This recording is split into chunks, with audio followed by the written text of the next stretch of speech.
man, let's get straight into it. Now, let me talk about something that I found to be a nuisance in this particular stand-up. I think this stand-up felt more like an ad.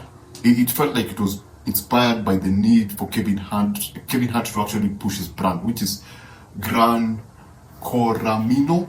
There is his alcoholic drink, because his alcoholic drink is actually displayed on stage. It's right there. And every time that he needed to deliver a punchline, the camera angle would be positioned in such a way that you would have him next to the drink. The drink would be like super prominent. They would be like almost the same size, and it would be just right behind him. So when some of the major, punchlines were dropped, the drink would be there. So more or less, this felt, for me, it looked more like an ad for the drink. And you can even check for the better part of the, let me call it the second and third act of the full stand-up. The second and third act, you find that most of the camera angles capture him and the drink. Yeah, it's on a different stand, it's in the background, but it's captured in such a way that it feels prominent, and even drops even drops a line to actually promote the drink. I don't know, the drink Gran Coramino, it's something somewhere in the middle of the show.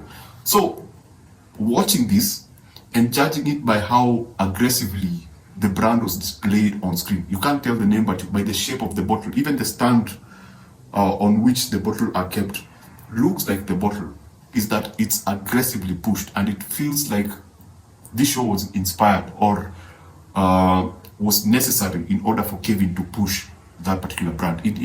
But then again, this is Las Vegas, and Las Vegas is all about spending, and I think it might be the appropriate place to have such kind of.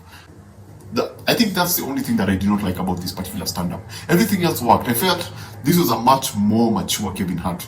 I like the fact that everything feels more grounded. It's not about the spectacle. It's not about, I filled a stadium. Look at this stadium. I did this. Look at all this gold on me. Yes, he had a gold mic with a gold thing, but for most cases, in terms of just his previous, his previous stand-ups, it has always been about the extravagance, the lifestyle. It has always been about, look, I'm so big, I'm so famous. But this one felt more grounded. He had a hoodie on. I think there's something about a hoodie that keeps everything just leveled up. He felt more toned down. He felt more sober. He felt more like the Kevin Hart we remember. His energy is not on your face. It's there's a sense of confidence about him. You get, and he's able to deliver his lines the way I remember his first stand-ups were. He's very confident when it comes to the story, and most of the jokes. Now, here's how I'm going to look at it. I'm going to look at this stand-up, and I would want you to remember this if you're going to watch it. And if you've seen this, I think you'll notice this. His stand-up is funny, but the focus, the core, the heart of this stand-up was the stories. I was more intrigued by the stories. Despite the fact that the stories are funny, I was more intrigued by how he was able to deliver the stories rather than execute the joke. The jokes, yes, they're interwoven, and he's very good with storytelling, but this time I just love how he was able to tell these stories. Now, the things that he tackles in this stand-up is, for example, the death of his father. He talks about his dad, the challenges that he had. I don't want to spoil it for people.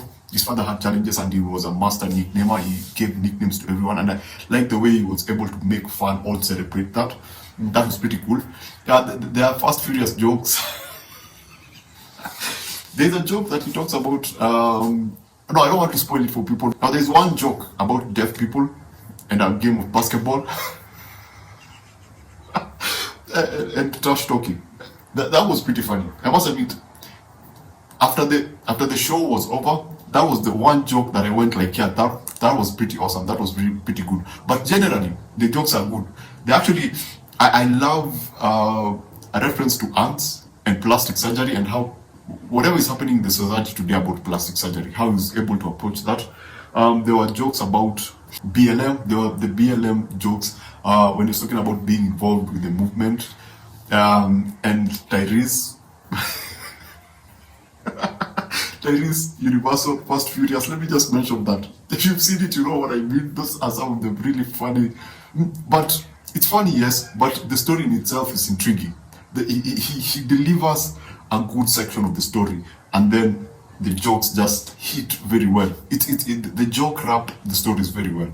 So that was pretty cool. And Tyrese, Universal, the plane.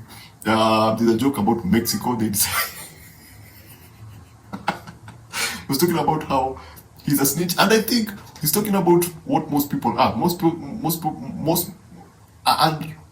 And I think most people are snitches. You are a snitch. Some people go like, oh, ride or die, I will never sell you out. But especially that Mexico story, I went like, yeah, I would have done the same thing actually, because of the situation that they were in. So yeah, this stand-up is pretty cool. If you love the OG, if you love the OG Kevin Hart, you'll have a good time. This is a far more grounded stand-up. It's the kind of thing that it allows you to sit down and enjoy without trying to sell an energy. Let me just put it that way. It's not here to sell an energy. It's here to sell a vibe. A very laid back, more like, let me tell you a story. That's the kind of impression that I had, because it felt more like I was getting really personal stories from Kevin Hart, and I think that's why we love him. Really, like, I wouldn't call them personal. His views and his small personal stories about what the event in his life over the last maybe 3 years. Now that was pretty cool. I truly enjoyed this. If I was to give it out of 5 as usual, I would give this a 4.2. Finally, before I forget, I think of all the Will Smith jokes from 1.5 years ago, I think this is this is possibly one of the best done jokes so far. The way he was able to bring in Will Smith without making it everything, or without the feeling that he was exploiting that particular event, just clearly just making fun of that, working it into the whole thing, and working in all the cases that we've had of people getting attacked on stage. I think he did a pretty good job, packaging that and actually using it, but making it not feel like it was everything about the show. Feeling like he was actually exploiting the Will Smith incident. So that's why I'm saying that this felt more mature, this felt more grounded, this felt more, because he said that he stopped drinking, this felt like it was done by a sober person. So yeah, that's basically Reality Check by Kevin Hart. I don't know where to place this in terms of his stand-ups, because it's still fresh. I need to rewatch it and try now to figure out where it can be, it can be ranked. But generally, this was a really good one. So yeah, thanks for watching. Remember to watch what you enjoy and enjoy what you watch. If you're here, please subscribe. You know what happens when you subscribe. I'll get to see you. You'll get to see me. And we'll catch up later on. We'll do more reviews. So thanks for watching, and I'll see you on the next one.